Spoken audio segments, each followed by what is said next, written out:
In that situation it was. In that situation, we were trying to get that done, and that's all part of it. And then getting our O-line comfortable that when we do get a defensive player to jump in the neutral zone, if we're in the tap world, to be able to tap. I think, Todd, it feels like there's a competition for that third linebacker spot. And Easton seems like he's been out there a decent amount, especially with Carson out. What have you seen from him? Well, he was a fifth-round pick nobody in Cleveland asked for. Now, the head coach who was hired to fix this team just said something about him that nobody saw coming. Because 6 months ago, Shedeur Sanders wasn't even guaranteed a spot in the quarterback room. Today, he's taking first-team reps in a battle that's supposed to decide the future of an entire franchise. And the man in charge of that decision, Todd Monken, just broke his silence in a way that has Browns fans arguing on every timeline in the country. This is the story of how a kid drafted in the 5th round ended up here, and why what happens next might define his career.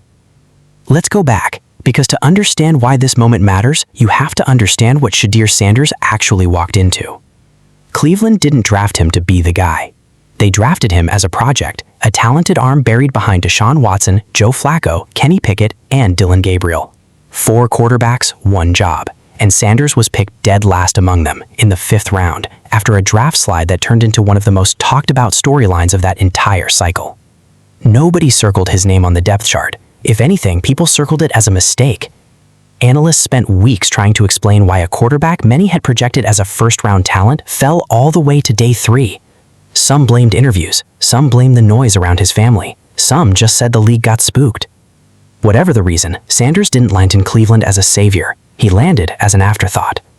But football doesn't run on draft position. It runs on opportunity, and opportunity found him fast. Pickett went down with a hamstring injury early in camp. Then Flacco got traded to Cincinnati. Then Gabriel took a concussion. One by one, the guys ahead of him on paper disappeared. And by week 12 of his rookie year, Shedeur Sanders, the 5th-round afterthought, was QB1 for the Cleveland Browns. That's the part people forget when they talk about him now.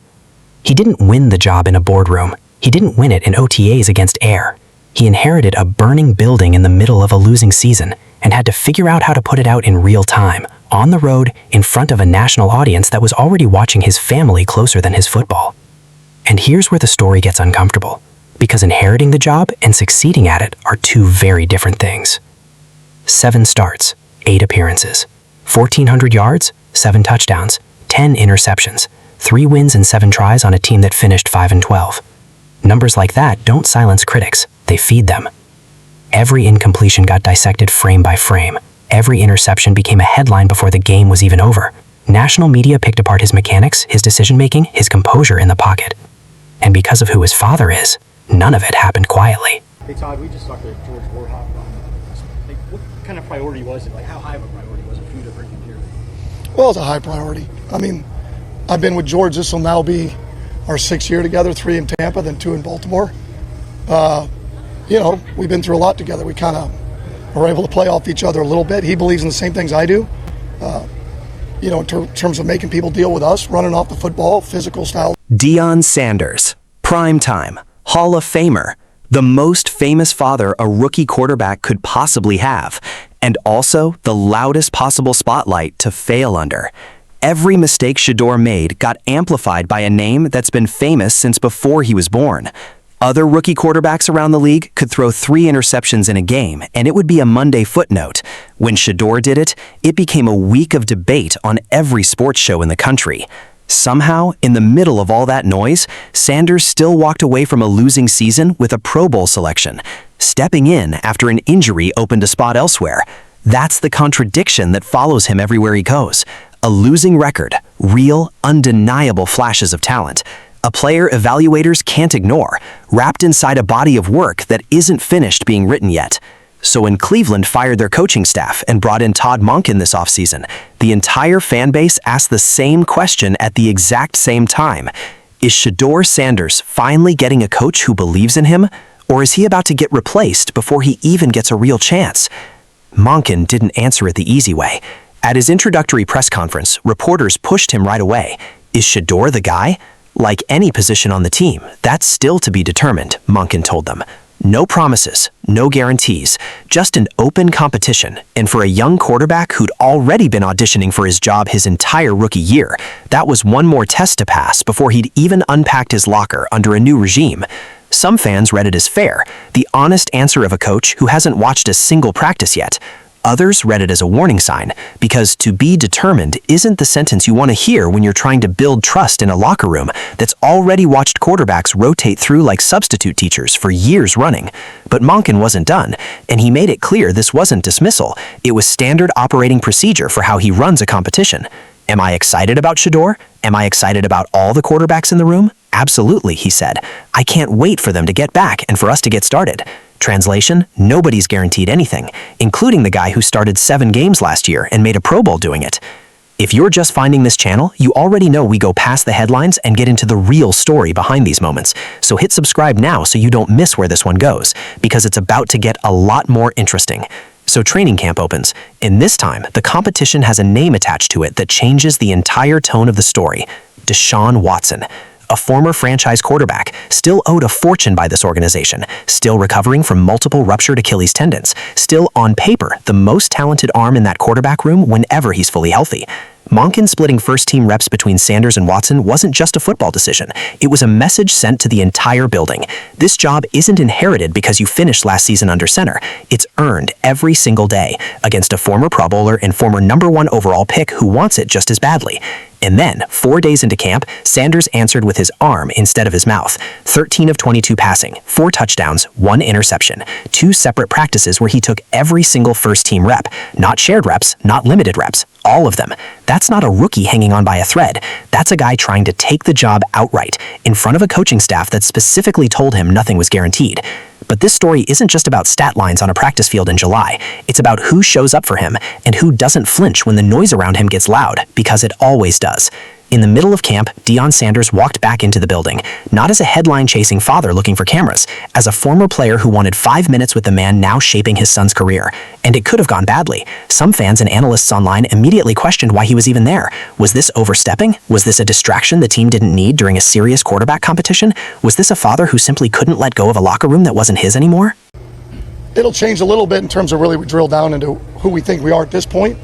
Obviously subject to change, but that's really it. And then you'll get into more of situational football.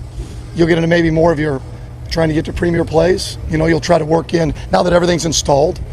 Then you'll also have to start working a little bit in terms of what we don't see from our defense, if you're talking offensively, in terms of odd front, which you're going to see from a number of the teams we're going to play. Monken shut that entire narrative down before it had a chance to spiral into something bigger.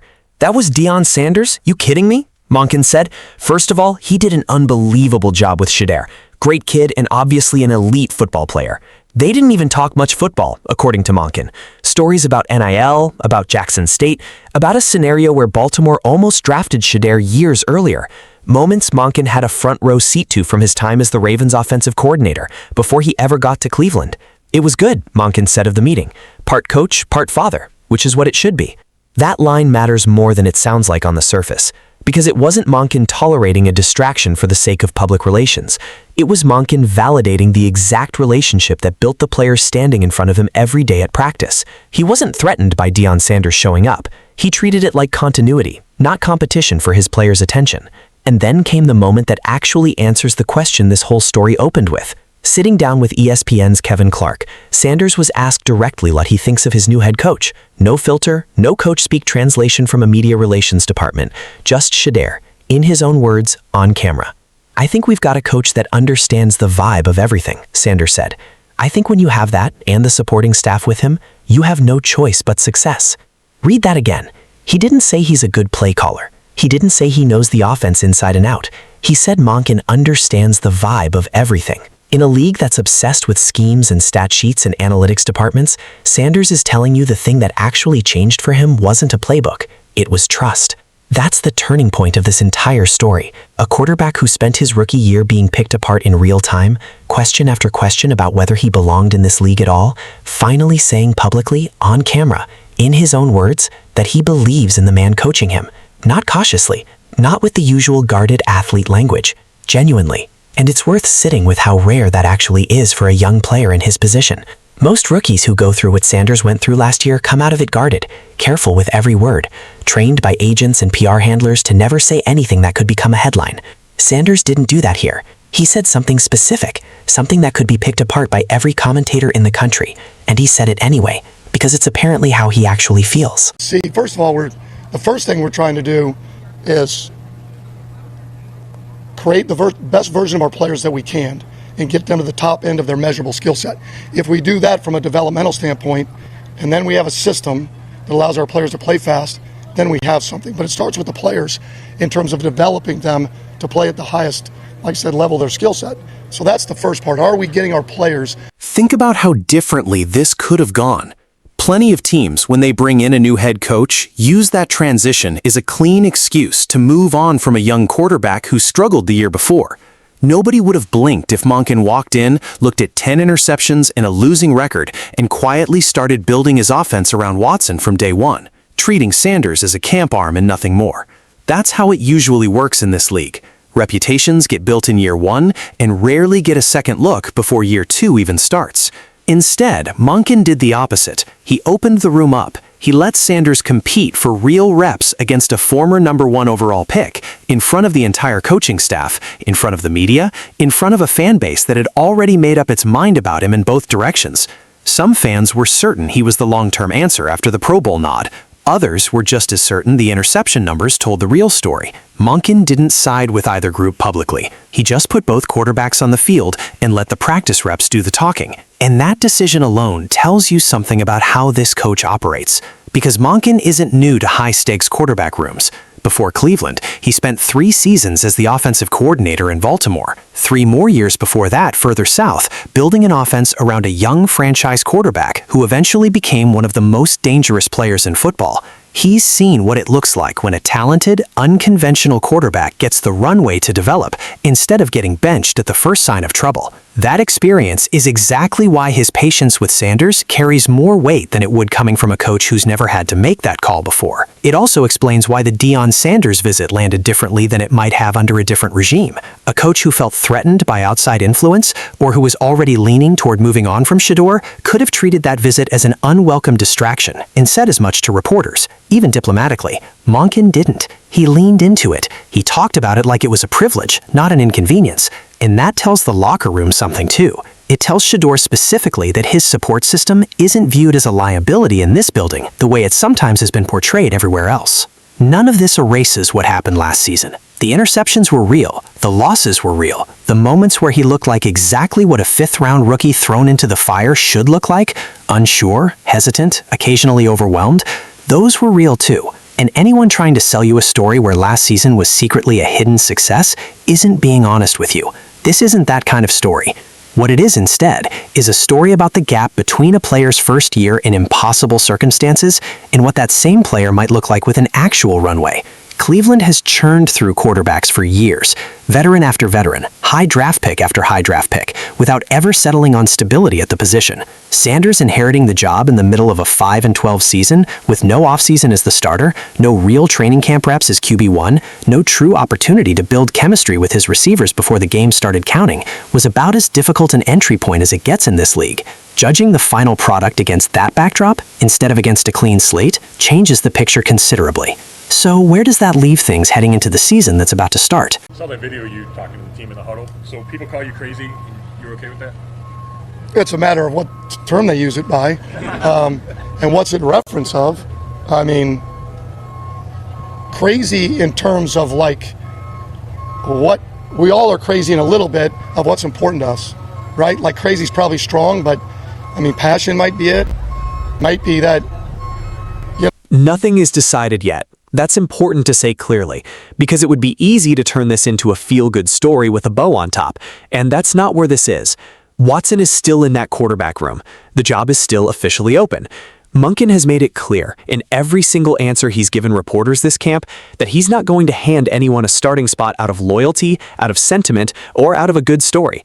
Not to the veteran with the guaranteed money and the Super Bowl pedigree, not to the kid with the famous last name and the Pro Bowl nod from a losing season. But something has clearly shifted since Monken walked through the door in Berea. A rookie season that was built entirely on chaos and inherited opportunity, a season where Sanders never really got to compete for anything because injuries handed him the job by default, has turned into a real training camp battle. Earned reps, earned trust. A coach who, by his own words, and a player who, by his own words, actually believe in each other. in a building that's had more quarterback turnover in the last several years than almost any other team in the league. That's the part that gets lost in every hot take clipped down to 15 seconds and every headline written to get you angry before you even watch the video. This was never really a story about whether Shedeur Sanders has the physical talent to play in this league. Scouts have argued that for years, and the tape from his rookie season, flawed as it was, showed flashes that are hard to coach into a player who doesn't already have it. This is a story about whether he'll finally get an honest, uninterrupted chance to find out what he actually is, with a coaching staff that isn't looking for a reason to bench him the moment things get difficult. For a kid who has heard every possible version of criticism there is to hear, about his draft slide, about his father, about his stat line, about his poise under pressure, about whether he was even ready for professional football at all, the only thing left to answer now is the one thing that was always going to decide this eventually. Not the noise around him, not the Twitter debates or the talk show shouting matches. Just what happens when the lights come on for real in September, when the games count again and the practice reps stop mattering. And for the first time since he got to Cleveland, it looks like somebody inside that building is finally willing to let him find out on a level playing field. Watson will get his shot too. That's the deal Monken made clear from day one, and it's a fair one. A former #1 pick with 2 Pro Bowl seasons on his resume before the injuries doesn't get pushed aside quietly, and nobody in that building expects him to. But for Sanders, just being in a real competition, judged purely on what happens between the lines instead of everything happening around him, might be the biggest development of his young career so far. Not a touchdown, not a win, just a fair shot, finally, after a rookie year where fairness was never really part of the equation. Whatever happens when Cleveland names its starter, this much is already true. The kid who fell to the 5th round, who inherited a losing locker room in the middle of a chaotic season, who carried a famous name into every headline whether he wanted it there or not, is no longer just hanging on. He's competing, on merit, with a coach who says he understands him and a locker room starting to believe the same thing. That's the story behind the story. Not the stat lines, not the draft slide, not even the famous last name. Just a quarterback finally getting the one thing every young player actually needs to prove himself, an honest chance, and a coach willing to give him one. If you want to see where this quarterback battle actually ends up when the season kicks off, make sure you're subscribed, because we'll be covering every twist of this story as it happens, and this one is far from over.